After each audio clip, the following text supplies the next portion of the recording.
Hey, and welcome to State of the Hack. I'm Nick Carr. And I'm Christopher Glyer. And we're joined today by two of our frontline experts who helped put together our M-Trends 2020 report. We have Dan Perez, a previous guest of the show, and Dominik Weber from our Flare team. Welcome. Guys. Cheers. Hey. Cheers. So, as I said, we're going to talk about M-Trends. This is actually the second time we did this show, the 11th year of the report.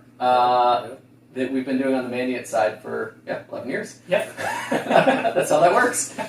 So we wanted to get into it like we did last time, a little bit of the behind the scenes, putting together the report. So we thought it'd be interesting to bring Dan and Dominik on because they help pull together the report and some of the components there. So maybe if you could give a brief intro of yourselves and kind of what your role was in M-Trends. Sure. Dan Perez, manager on the adversary pursuit team. Our team's role mainly is from start to finish. Collecting all the stats that go into putting together the report, thinking of cool and innovative ways to show that information to you guys, as well as coming up with topics for like articles and stuff like that. But we also do the entire workup that takes up most of the year. So we go through all the engagements that we've ever done throughout the year and read the reports, make sure that it's all kosher in our knowledge management system, and try to pull out those metrics every quarter.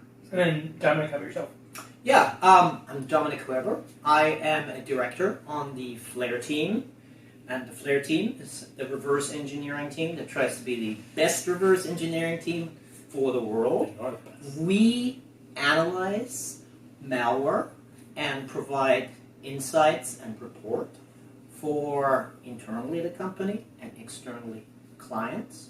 Myself and my people run the malware queues, so we have direct access to all the completed reports, all the statistics, what gets submitted by other teams. So that is what I used to contribute to the M-Trends. Yeah, and this is our first year expanding beyond the intrusion statistics from the advanced practices team and including malware, including some new stats. So. There's a lot of new stats. We really opened up the hood and just tried to show you guys everything that we could possibly show. This is one of the weird things where when you talk to people at some other companies and everyone kind of groans because people like these reports, but I have friends at various other security companies, and it's a pain no matter what you do. It's a lot of work. There's a ton of work. and every year we take the time, we have our technical intel data from every investigation sort of in the format it needs to be, but it still requires the time for you guys to go through all the long reports. process. You have to distill it and make it interesting and palatable. And just running down numbers makes people snooze. Like I said, it's distill the essence. All year long process. It's like every month we're going through, looking at needs. Like we have a needs review day where we just look at all the engagements that have gone through in that past month and just make sure that we digest all of it and make sure that it's. So it's sort of like. You have all of the technical data that we already have that the consultants have put in the format it should be in, but then you guys are also reviewing the reports, right? The final reports, the closeouts, making sure you capture things like, I think we'll get into it, but dwell time, which is a hard thing to capture and categorize, and so that's something you have to extract out each time. We have to extract out, if they ever got notified by a particular agency, so an external notification, or if they detected it on by themselves, that's what would have triggered them calling us for responses. What was the motivation behind it? Was it an internal actor or insider or outsider? Or were there multiple groups? All right, so let's get into that, I guess. Sure. The big number is dwell time for us every year. I don't know if we've been doing it for all 11 years, but I think we've been doing it for a while. The majority, yeah. Okay, so what is that number, and how does it change? So I think there's some confusion on Twitter a little ways away. I think some people confuse dwell time every now and then. So dwell time for us is the point of initial infection to when the attacker or that threat actor was actually detected on the network. Okay. Either this was internally, so an internal SOC detected the activity, or externally, so law enforcement notified the client of a particular intrusion. Yeah, so the note there is it's not through the time that someone has remediated. It's inside or initial access all the way through initial discovery of the threat actor. So from the glass falling over to you hearing the sound of the breaking. Right, basically. Yeah, I think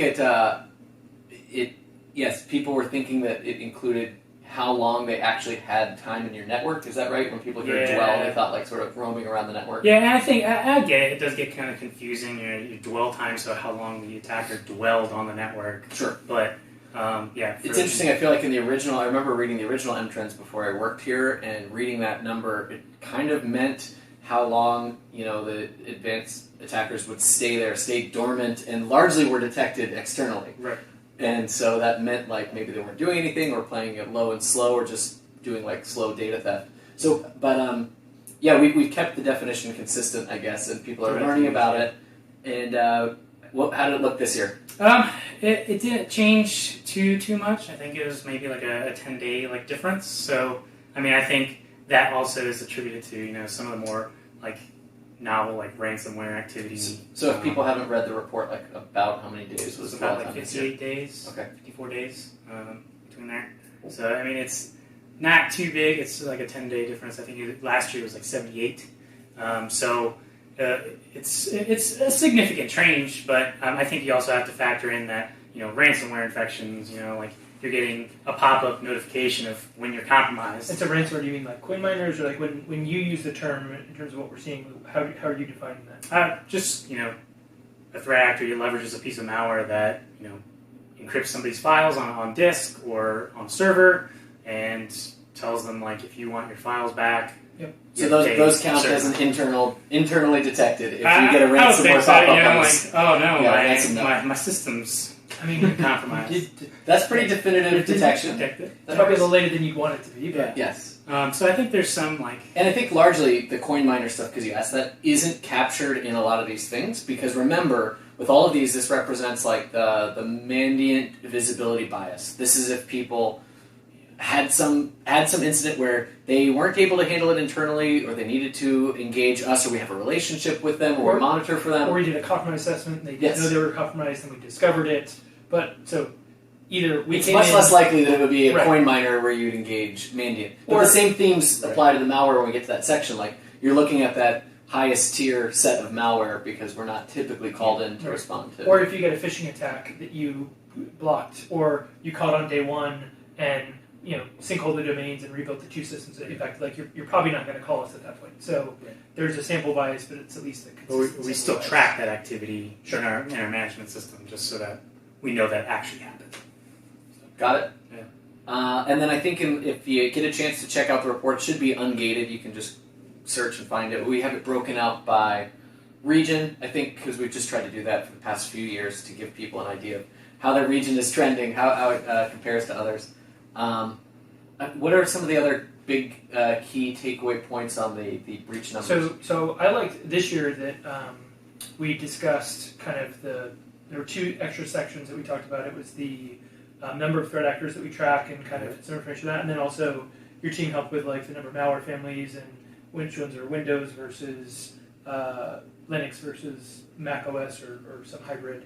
I thought those were kind of some interesting new sections. I don't think we've really talked about those before. Yeah, I mean, I think in terms of like the threat actor portion, like that's something that we barely talk about like externally at all. I think this would probably be the first time we actually discussed in writing, like publicly, like how many threat actors we're tracking at any one time. Yeah, what Dan's referring to is like a lot of times you might hear various marketing speak from, depending on where you get it, like how the number of actors people are tracking and things like that. When we're talking about an mtrend, and this is like the number of unc groups, the number of uncategorized threat groups, so we'll create those activity clusters. So, that was the first I've seen it in writing. Yeah, and it's a lot. I mean, you think 1,800 plus threat groups at least at the publication of the report since Mandiant was accepted. But then you and I were talking before about how we collapse them. How many active clusters are there, or at least ones that haven't been collapsed? Yeah, so we go through graduation processes where there's some that are probably not included in that number. So at any one point in time, there's probably still about like 1,300 to 1,500 still active that haven't been collapsed into an ABT group or another cluster. Yeah. If you guys don't mind, I'm going to pull up the report and take a look and ask a few questions as well. But are you verifying what that sounds right. Yeah. Don't mind me. It's a lot of stats to I'm just hanging out. It is a lot of stats. So on the malware side, what were some of the things, so Dominik went through and helped kind of figure out, like, we have tons of, malware families and other things, and distilling down some stats that might be useful or relevant. See? Which ones kind of stood out to you? 1,268 total tracked malware families. There you go. That's a lot of malware. Yes. And then we had the breakdown in 2019, how many were new. Yeah, things that stood out, there were some very interesting pieces of malware in the last year. Some of them that we haven't really seen.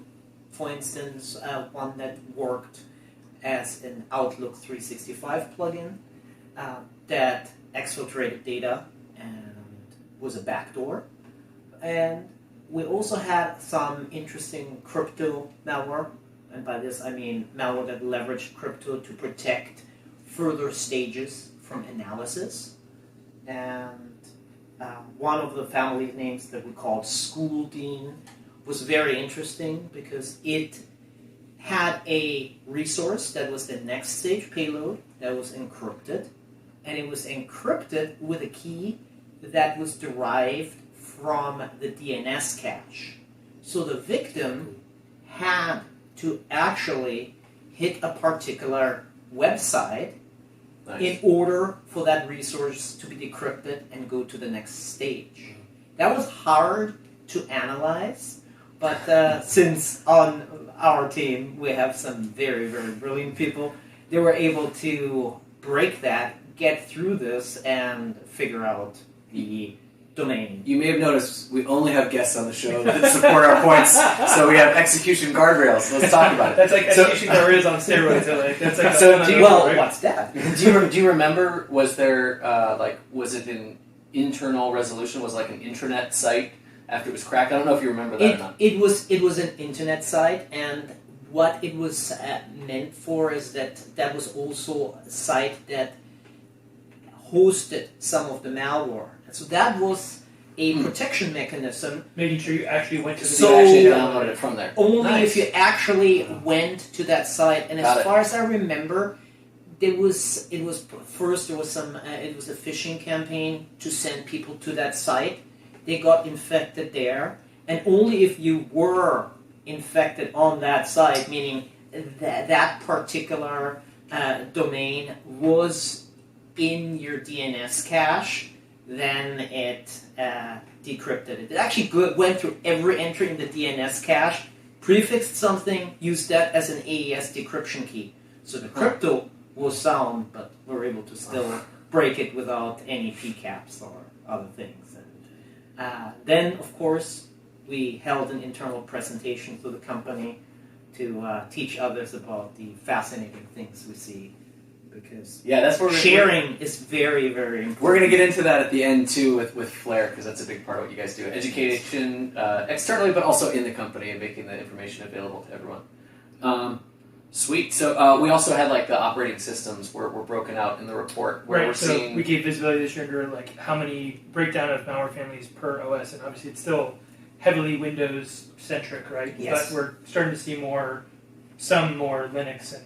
So cross-platform. we used like Linux effective or Linux only or Mac effective and Mac only. So the effective term meaning cross-platform. Yes. Does that?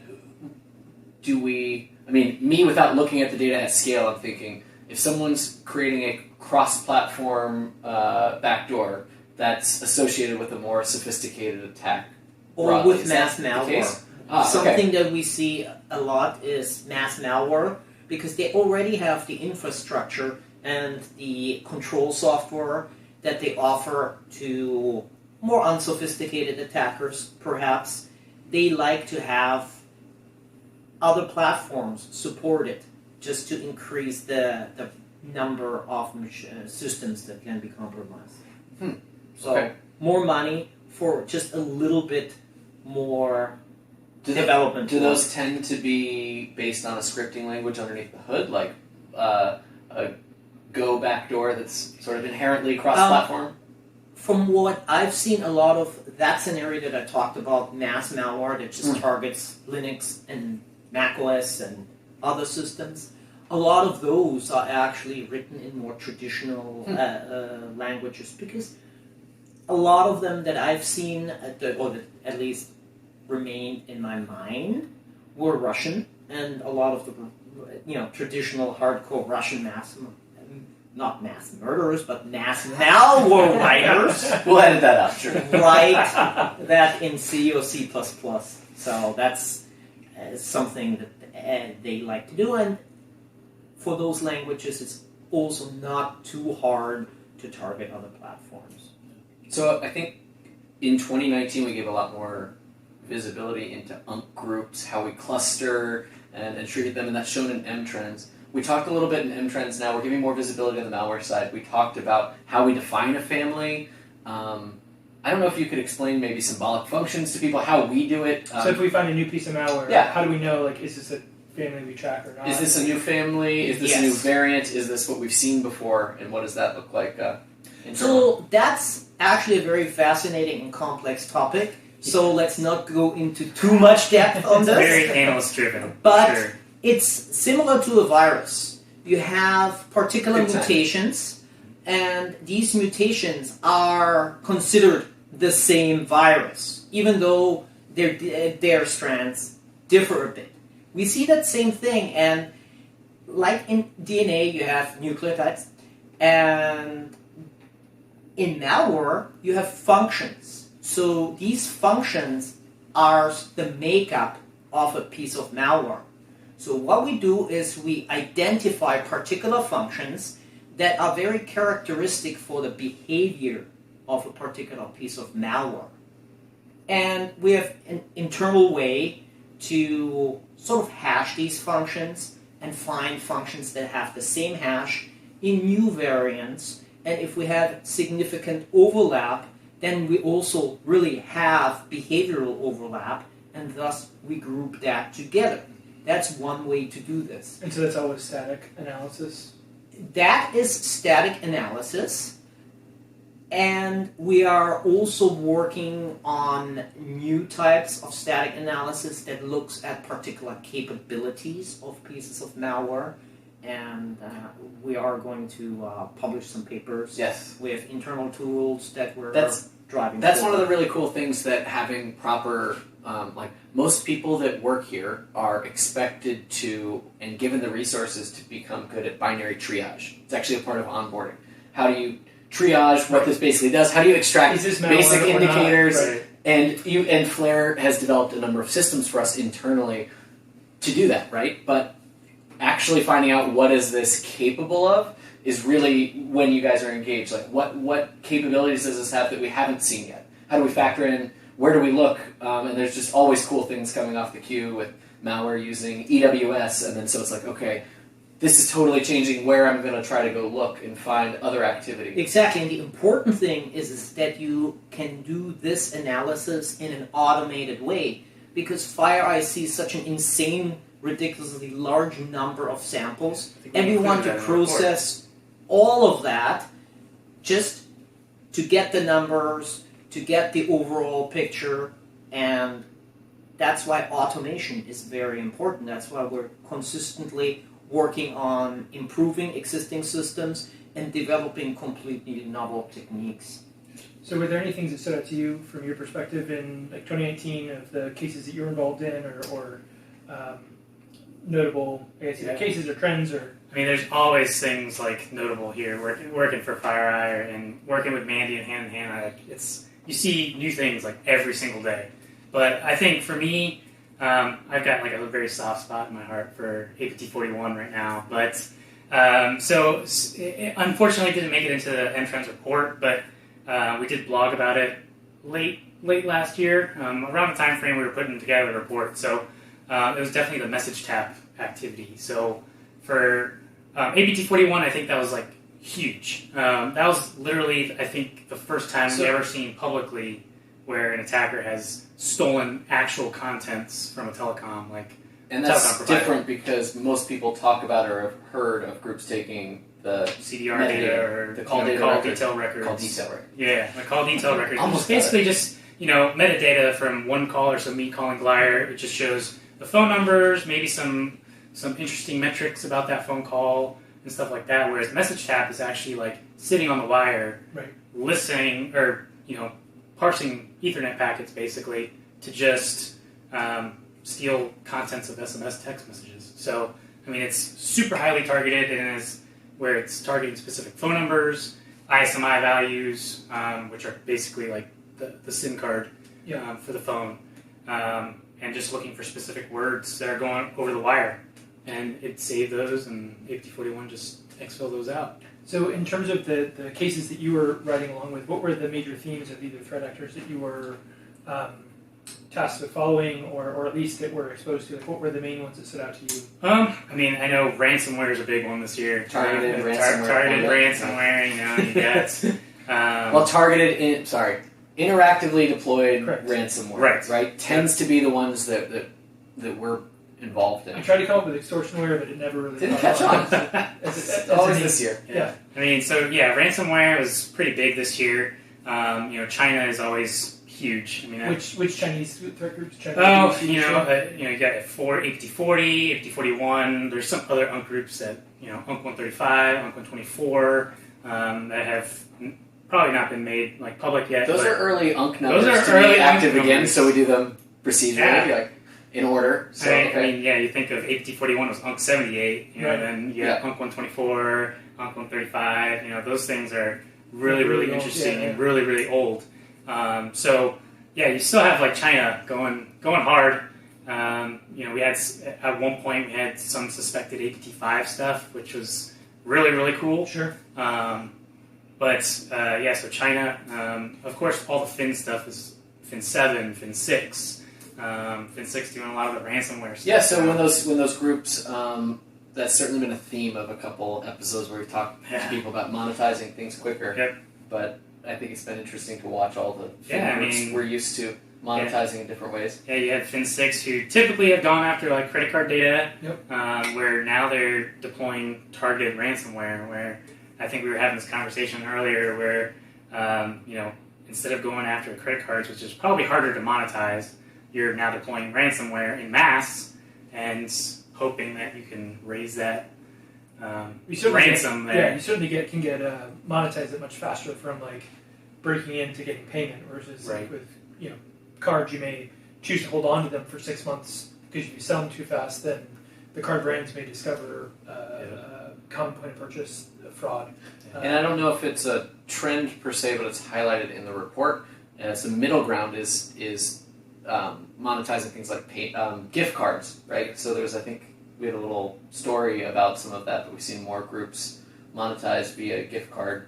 Yeah, and I think that's just a little bit easier to monetize as like well. Falling into the cracks of like where they're not monitored as much from a fraud perspective. Yeah, you can get gift cards pretty easily if you compromise the retailer direct, use their gift card codes or whatnot, and they don't ask for ID. And they don't use them. Yeah, so it's you know way of tying, like, you know, if you bought a gift card and then it's been zeroed out, like you have no recourse. Like, who do you call up and say like, yeah, there's not really much you can do if there's fraud that happens on one of those. Yeah. So this year in 2018, you know, kind of from a trend perspective, now kind of continuing some of, you know, the U.S. government's been issuing indictments. You know, from your perspective, have we seen for any of the groups that have been indicted and our visibility, have we seen any actual activity by those threat groups since like post the indictments? Because ABT 3, 10, I can't remember the other ones who've been indicted. Forget off the top of my head, but like a number of them have been indicted. Have we seen anything since then? I mean, I don't think we've seen APT3 or APT10 probably since those indictments. I mean, I think they're effective, and I think they're effective to a point where, you know, if somebody's indicted, that means that they're on a list somewhere. Yeah, certainly at an individual level. If it's a battle of resources and people are the resources as part of it, taking them off the table is interesting, or at least impacting them personally. At least impacting them personally, where they can't travel to a country that's either friendly or has like extradition authorities with the United States. I think that's been pretty effective to a point where, you know, these people that are getting indicted are, you know, either disappearing for a period of time, or either getting absorbed by another group and conducting operations still under another group name, or UNC group or APT group or something like that. But I think it's pretty effective, and I don't think we've seen like the actual groups that have been indicted come back, at least in the like certain perspective. Also, it's probably pretty hard to tell your travel agent that you're booking a vacation. And I'm indicted Please, in the US. Right, yeah. I can't go through any countries that will extradite me to the US. Yeah. So, all right, let's talk about some of the malware families, some of the stuff that was included. In the report, it says 41% of the malware families this year we had never seen before. Is that maybe a bias from the fact that Flare creates a bunch of things that allow people to maybe triage stuff they already know about, and you're already looking at new things, or are we seeing that much new malware being developed? Do you have a feel for what's the state out there of targeted attacks and the use of malware? Is there a lot of custom stuff being developed? So yes, there's still a lot of custom stuff being developed, but to your earlier point, there is a particular bias in the numbers that I'm and my team are seeing, because we have malware queues where internally get things submitted for manual analysis, and things that, let's say, consultants out in the field for Mandiant services see.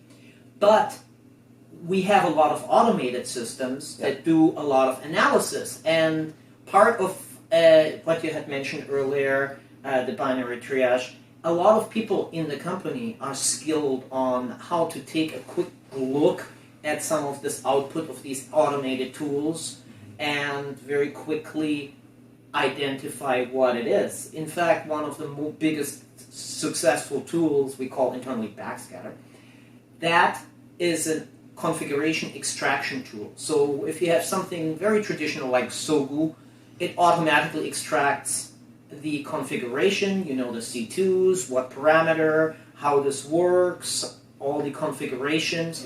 And we have that for about 500 different families.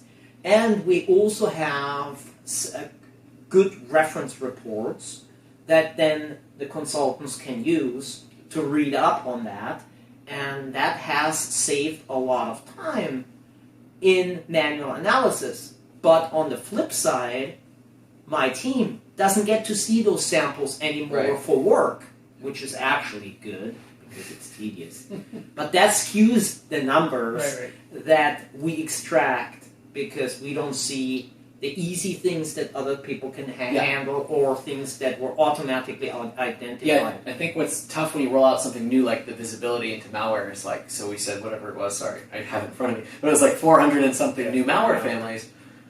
And then we follow it with something about a significant majority of what we've actually seen used on intrusions is based on various open source projects, or from built off of 5 core open source or offensive frameworks and stuff like that. So that's kind of confusing to people, but it's just hard to figure out how to convey this, right? Because also in the report we explain we see 1.1 million confirmed malicious samples every day. If you think of just the variety of threat actors we see, and Right. Yeah. We don't So get those it's just we're looking at a ton of malware. Yes. And you guys are typically spending a lot of time looking at new code families and creating and understanding new malware for everyone. Correct. I mean, we all work together as a team, hand in hand. I mean, your team, advanced practices, they have really high visibility. They go after high-level things, versus the Flare team does a lot of reverse engineering, which by its nature is more low-level. So this is sort of the macroscopic and microscopic view that we have here together. We work with Flares every single day, at least 10, 15, 20 times a day. We're talking to each other and just saying hey, we found this new malware family. We need some analysis to be done just to see what's going on and make sure we have detections and everything like that in place. And the other thing that people from Flare, they love to hear your point of view, context, and your stories. And similarly, you like to hear some of the crazy malware we saw, or the sample, how did you reverse engineer it? What tools did you use? Now we share. We have a conference coming up, FlareCon, that I think we're going to share some more of that. You want to give a little bit of background and detail on kind of what that is, and because that's new for this coming year. Yes, the Flare team meets once a year in an offsite, And one of these days, we reserve for really top-level talks about malware, about incidents, and that we used to broadcast internally in the company only. That day, we call FlareCon. This year, for the very first time, we also offer malware training, 2 days of malware training, and if you book those, you get to attend in-person FlareCon in St. Louis. You get to take a look at the internal conference where we talk about these kind of things. So it's kind of interesting because a bunch of people submitted, I submitted, and we'll see what it's like to talk to the internal audience with other people kind of peeking in and getting a chance to look at it. But it's very cool. And one of the trainings you guys are doing there is malware repurposing, which is an interesting topic. It's so hot right now. It's way hotter than these lights. Yeah, it's pretty Cool. Well, thanks for joining us, and I guess we'll catch you on the next episode of Say That. Cheers. Woo! See you guys. Cheers. Cheers. Hey, so we just wrapped the episode and realized we said we would get into some of your background. People are always interested in people who are on the show, people who work here, like how they got into it. For people that caught it, where we were talking with Dan Perez, who was on one of our earliest episodes, his story was really cool back there. If you want to check out the Down Periscope episode and how he met someone at a swim practice and got re-involved back in cybersecurity, adjusted from his military background. So, Dominik, we said we'd get to it. How did you get involved in the Flare team?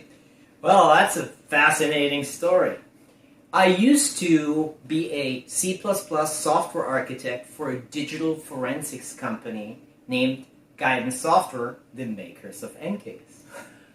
In there, I actually reverse engineered file systems and file structures, and that's how I really fell in love with reverse engineering.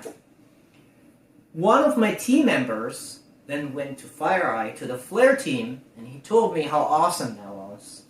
Now, at that point, I had never done any official reverse engineering. I had learned a lot of the techniques myself, done things with a debugger, didn't even have IDA Pro, believe it or not.